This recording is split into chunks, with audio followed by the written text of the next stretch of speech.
صبح کے 9 بج رہے ہیں۔ وائس آف امریکہ واشنگٹن کی اردو سروس سے ہماری باقاعدہ نشریات کا آغاز ہوتا ہے۔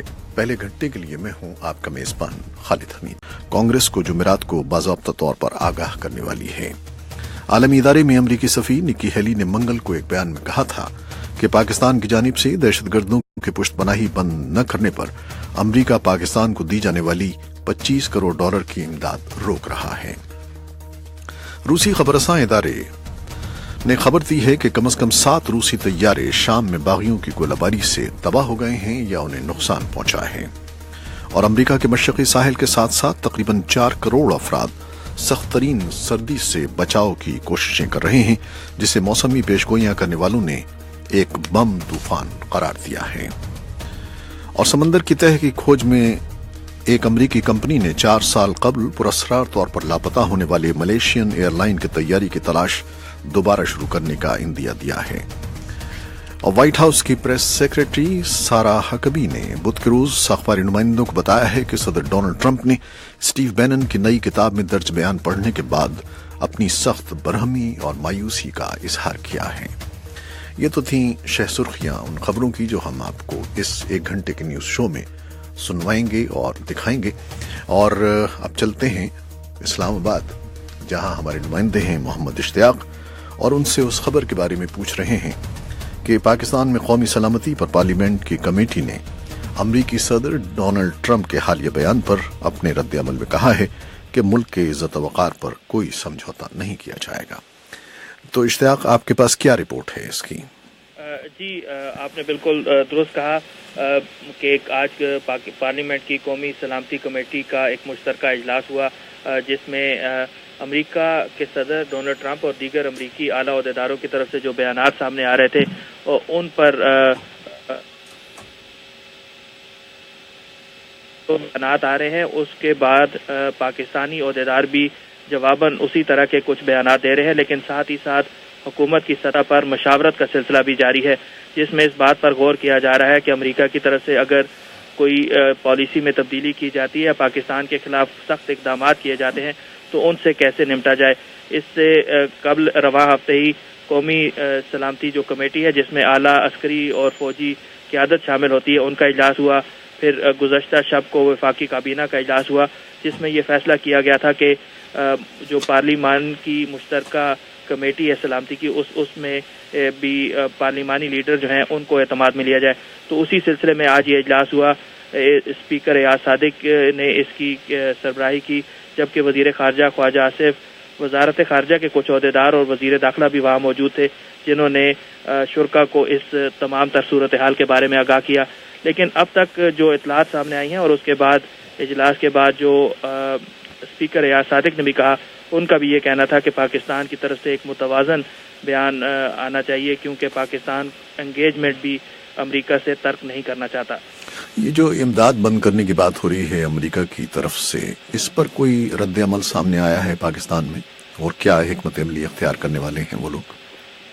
جی، پاکستان کی طرف سے یہ کہا جاتا رہا ہے کہ اگر امریکہ کوئی اس طرح کی امداد بند کرتا ہے تو شاید پاکستان پر کوئی اس کا زیادہ اثر نہیں پڑے گا۔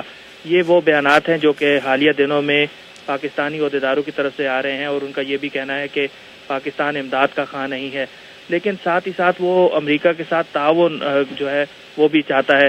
اور اب جبکہ یہ اطلاعات آ رہی ہے کہ امریکہ کی طرف سے اس بارے میں کوئی جلد اعلان متوقع ہے، تو اس کے بعد ہی پاکستان کی طرف سے کوئی باضابطہ رد عمل سامنے آئے گا۔ لیکن ابھی تک یہی کہا جاتا رہا ہے کہ حکومت اپنے امداد نہیں چاہتی بلکہ تعاون کی خواہاں ہے امریکہ سے۔ بہت شکریہ محمد اشتیاق۔ تو یہ تفصیل تھی جو ہمارے نمائندے اسلام آباد سے محمد اشتیاق دے رہے تھے۔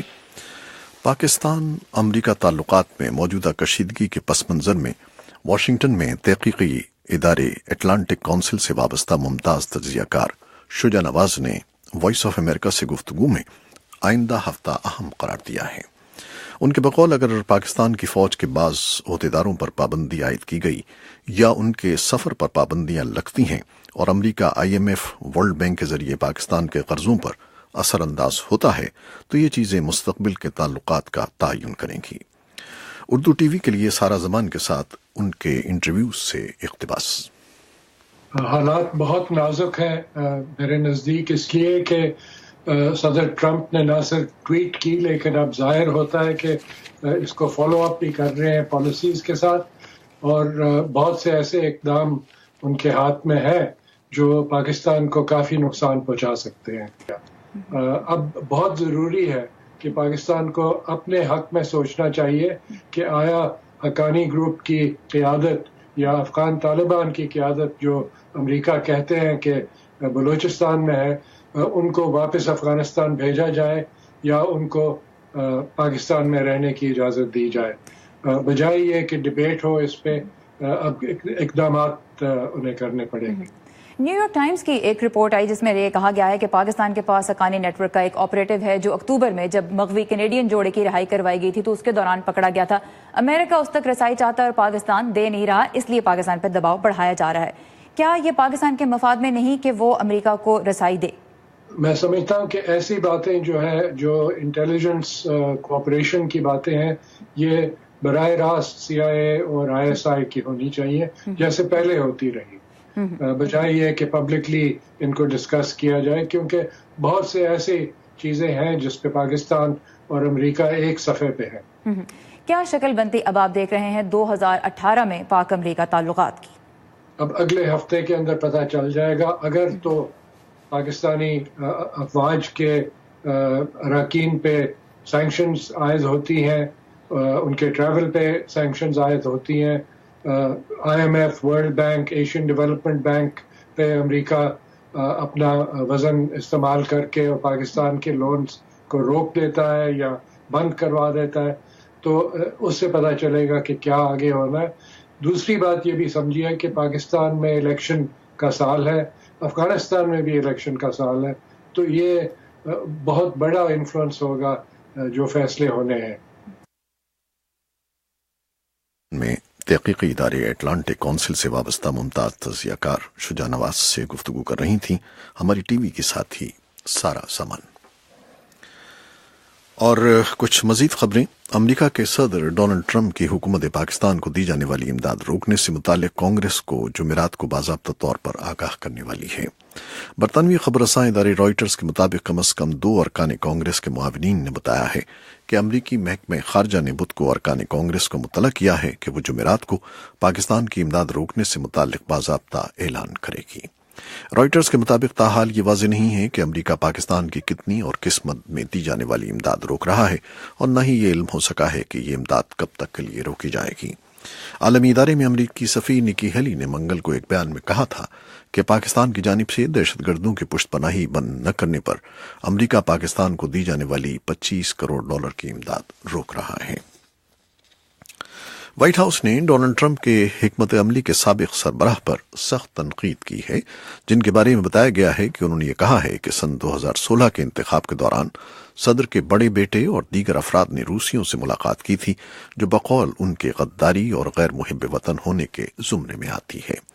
وائٹ ہاؤس کی پریس سیکرٹری سارا ہکبی نے بدھ کے روز اخباری نمائندوں کو بتایا کہ صدر ڈونلڈ ٹرمپ نے اسٹیو بینن کی نئی کتاب میں درج بیان پڑھنے کے بعد اپنی سخت برہمی اور مایوسی کا اظہار کیا ہے۔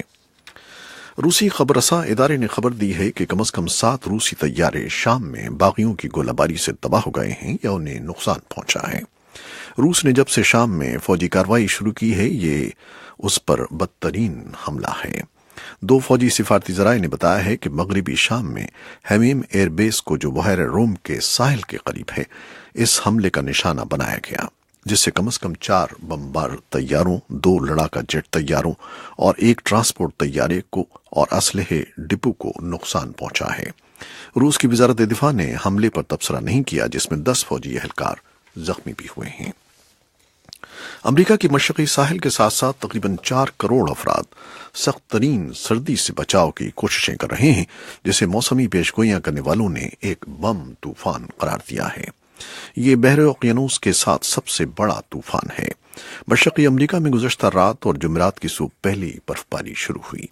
اس طوفان سے شمال مشرقی امریکہ متوقع طور پر سب سے زیادہ متاثر ہوگا، اور امکان ہے کہ بوسٹن، میساچوسیٹس میں 20 سینٹی میٹر تک برف کے ڈھیر لگ جائیں گے، جہاں اسکول جمعرات کے روز بند ہیں۔